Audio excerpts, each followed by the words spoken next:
ከቤተሰቡ ቀብሩም የተለያየ የዕለት ፕሮግራሙ በማይሆን ቦታ እየተሰራጨ ስለሆነ ትክክለኛ ከቤተሰብ አባት ናቸው።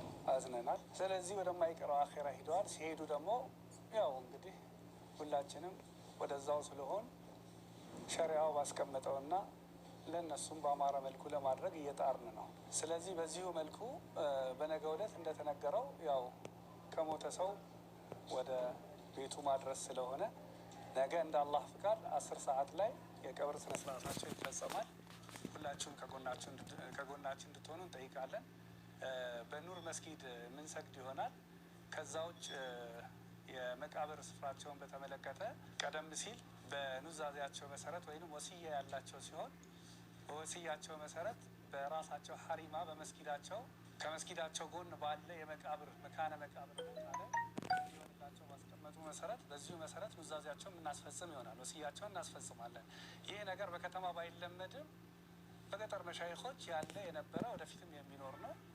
ይሄ ደግሞ በዛ መልኩ የሚሄድ ይሆናል። ወሲያ የሚቀየር ነገር ስላልሆነ እንደዚህ ነው። ይህንንም በማስመልከት ሙፍቲ ቀደም ሲል በህይወት እያሉ መካነ መቃብራቸውን ቦታቸውን መርጠው እዚህ ቦታ ነው የሚቀበረው ብለው ይህንንም ለከተማው መስተዳደር አሳውቀው የከተማ መስተዳደር ከከንቲባ ጀምሮ አውቀውት የፕላን ኮሚሽን በዚሁ መሰረት ቅይጥ የነበረውን ይዞታ ከይዞታቸው ካሬ ላይ 1000 የሚሆነውን ከቅይጥ አገልግሎት ወደ መካነ መቃብር ቀይሮላቸው መካነ መቃብር ያላቸው ስለሆነ በዚሁ የግል መካነ መቃብር በክብር የሚያርፍ ይሆናል።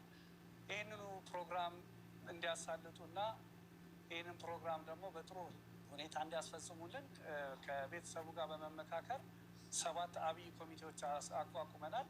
እነዚህ ኮሚቴዎች ይህንን ፕሮግራም የሚያሳልጡልን ይሆናል። ስለዚህ አላህ ይርዳን። ሁላችሁም ከጎናቸው እንድትቆሙ እንጠይቃለን።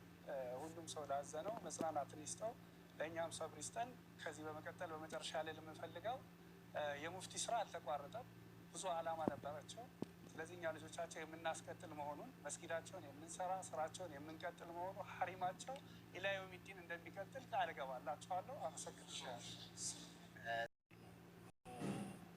ሙፍቲያችን ሀጂ ዑመር አላህ ጀነት አድርጋቸው የመቃብር ቦታቸው ኃይሌ ጋርመንት በሚገኘው መኖሪያ ቤታቸው ግቢ ውስጥ ነው የሚቀበሩት የሚል ነገር አሰንታው ፖስቱ ታይቼ ይሄ ነገር እውነት ከሆነ ትልቅ ስህተት ያመጣል። ለሳቸውም ጥሩ አይደለም፣ ለኡማውም ለህዝብ ሙስሊሙ ጥሩ አይደለም። መከበር አለባቸው በኢስላም መቃብር ከጓደኞቻቸው ከኢስላም እህት ወንድሞቻቸው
የተወዳጁ አባን ከጊዜ በርካቶች በሐዘን ውስጥ ሆነው አጅበውት እየሸኙ ይገኛሉ።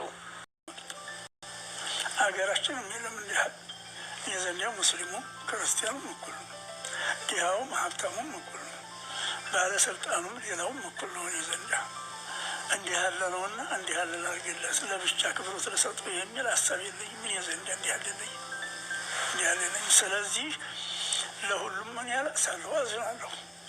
ምናልባት ይሄ ይሆናል እንጂ ያበላሁት የለኝ፣ ያጠጣሁት የለኝ፣ ገንዘብ የሰጠሁት የለኝ፣ የዋልኩለት የለኝ።